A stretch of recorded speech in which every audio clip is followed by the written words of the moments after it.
Et allez, on est parti pour un tout nouvel épisode des 30-30, la série de vidéos qui se déroule sur 30 jours avant l'UTMB, où je vous présente 30 favoris en 30 jours. Et hier, après l'analyse de Thibaut Barognan, aujourd'hui une nouvelle athlète qui sait performer sur toutes les distances et qui va découvrir l'épreuve cette année. Elle est une sérieuse candidate pour la gagne chez les dames, la néo-zélandaise Ruth Croft. Générique.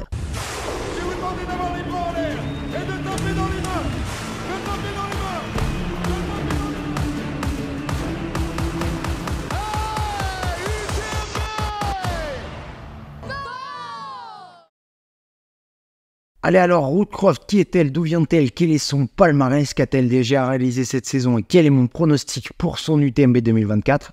C'est ce qu'on va voir tout de suite, sans oublier l'analyse de données enduro faite par Joseph. Allez alors, Ruth Croft, c'est une athlète néo-zélandaise de 35 ans, elle est membre du team Adidas Terrex, elle possède un index UTMB général de 792 points, soit la 9e cote chez les filles toutes distances confondues. Et par contre, elle n'a pas d'index sur 100 miles car sa dernière participation remonte à 2022 sur un 100 miles. Mais ça, on en reparle juste après. Et avant, revenons un peu sur son passé de sportive. On l'avait déjà découverte l'année dernière. Donc, on va repasser ça en bref et rapidement, juste histoire de se faire une petite piqûre de rappel. Et Ruth a commencé la course à pied par les crosses et l'athlétisme dès l'école primaire en Nouvelle-Zélande. Et à l'âge de 12 ans, suite à ses bons résultats, on lui propose de la coacher et elle va ainsi représenter la Nouvelle-Zélande en tant que junior au championnat du monde de course en montagne, de cross-country et d'athlétisme. Rien que ça. Donc gros passif pour Ruth Croft. Et pour ses études, Ruth va partir vivre aux États-Unis où elle arrêtera de courir pour se consacrer pleinement à ses études et à la super vie étudiante américaine.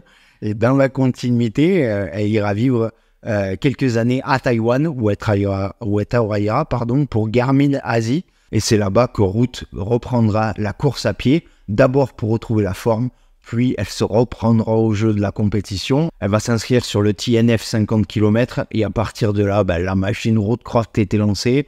Elle va d'abord beaucoup courir en Asie, et suite à de bons résultats, elle va se mettre à courir le monde dans le but d'aller chercher des perfs. Ce sera dans un premier temps sur des formats marathon où elle deviendra une des meilleures du monde avec à son palmarès une 3e place sur Zegama, 2 victoires sur le marathon du Mont Blanc en 2018 et 2019, seconde des mondiaux en 2019, 4e à Sierzinal et elle remportera le classement général des Golden Trail Series sur la saison 2018. Donc voilà, gros palmarès sur ces formats courts.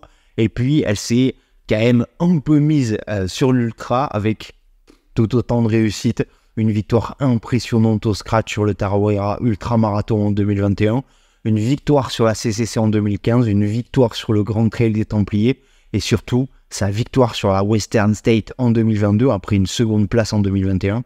D'ailleurs, c'est maintenant et tout logiquement que Ruth veut se lancer quasi exclusivement sur des ultras pour ses futures saisons, après avoir quasi tout remporté sur les formats courts. Et on l'avait vu l'année dernière, c'était vraiment la suite logique de sa carrière. Et l'année dernière, d'ailleurs, elle aurait dû découvrir l'UTMB, mais malheureusement, elle n'a pas pu découvrir l'épreuve à cause d'un mauvais virus qu'elle a contracté quelques jours seulement avant le départ. C'est donc une Ruth revancharde et le couteau entre les dents que l'on devrait retrouver cette année. Mais avant d'analyser tout ça, voyons un peu ce qu'elle a fait durant son début de saison 2024.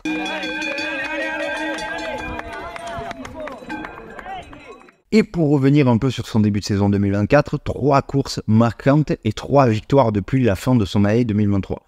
Cape Town, victoire et 10e au scratch, puis au mois de février, une nouvelle victoire chez elle sur le Tarawera UTMB avec une 5e place au scratch, et enfin une victoire sur la Transvulcania avec le record féminin de la course en prime.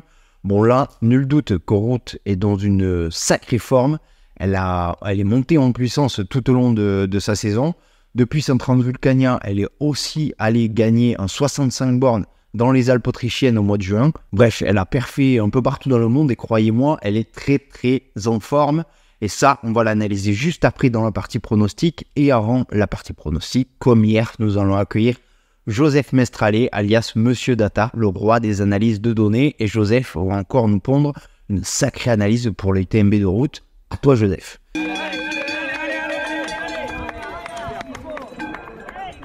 Salut à tous les amoureux de la data. Le cas de Rose Croft est hyper intéressant car elle adore la data, vous allez voir ça. Elle veut absolument l'UTMB depuis 2 ans et se focalise uniquement sur ça. L'année dernière, elle était super prête, mais une infection pendant son tapering lui a empêché de prendre le départ malheureusement. Cette année, elle ne vit que pour ça, elle a encore moins couru pour s'y préparer. Malheureusement, je ne vais pas pouvoir vous en dire trop, car c'est moi qui ai fait son briefing de course et son pacing plan.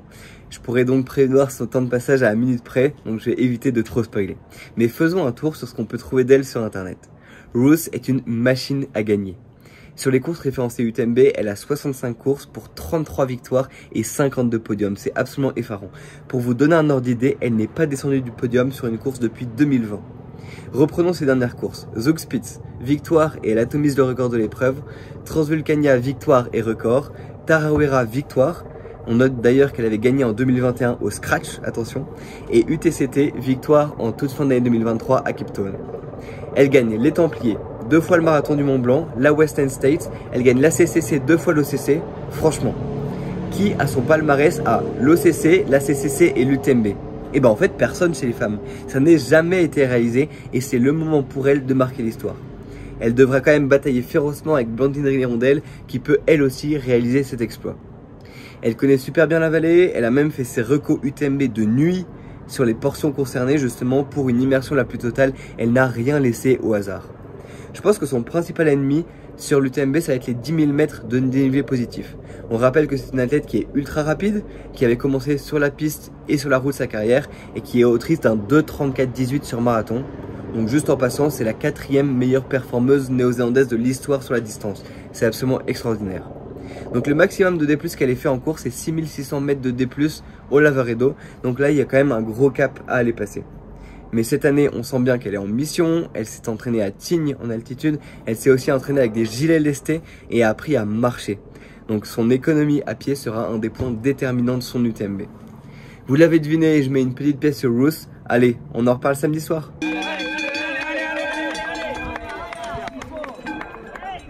Et merci Joseph pour ces super analyses. Et donc pour mon prono, comme on l'a vu tout à l'heure, elle a sacrément perfé sur sa Transvulcania, puisqu'elle est allée chercher le record de la course, un record sur une course qui sert de tremplin pour le reste de la saison. Pour beaucoup de l'athlète élite, ben là, c'est pas anodin comme perf. Cette perf a été cotée à 809 points. Ça fait partie des très très belles perfs de cette année chez les filles.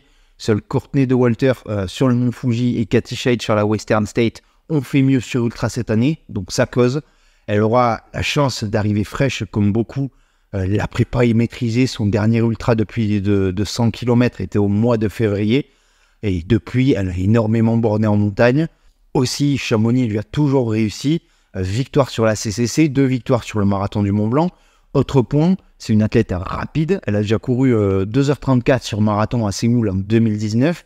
Et puis, on l'avait bien vu lors de sa victoire sur la Western State ou de par ses nombreuses perfs sur les Golden Trail Series. Donc voilà. Donc, pour moi, c'est limpide. Qu'est-ce que vous voulez de plus? Même si ça va être son premier UTMB, Ruth a tellement d'expérience dans la discipline qu'elle peut pondre une sacrée perf d'entrée. Sur la Western, elle avait fait 2 puis victoire l'année suivante. Donc pourquoi pas faire pareil sur l'UTMB et rendez-vous l'année prochaine pour la gagne. Non, sérieusement, pour moi, elle sera à la bagarre pour la victoire avec une autre fille qu'on verra demain. Route sur le podium si tout se passe bien. Maintenant, reste à connaître la marche et certainement une belle place au scratch aussi, car elle est de quoi mater pas mal de garçons avec sa vitesse et son aisance en montagne. Allez, voilà pour la preview de Ruth Croft. N'hésitez pas à me donner votre prono pour Ruth en commentaire. Peut-elle remporter cette UTMB? Ajoutez vos propres infos si j'ai oublié de mentionner des points, ou même à me corriger et surtout à vous abonner pour ne pas louper les autres vidéos de cette série de 30 favoris en 30 jours avant l'UTMB 2024. Ça s'annonce génial. Allez, on se dit à demain pour un nouvel athlète. C'était Arnaud pour Endurance Show. Ciao!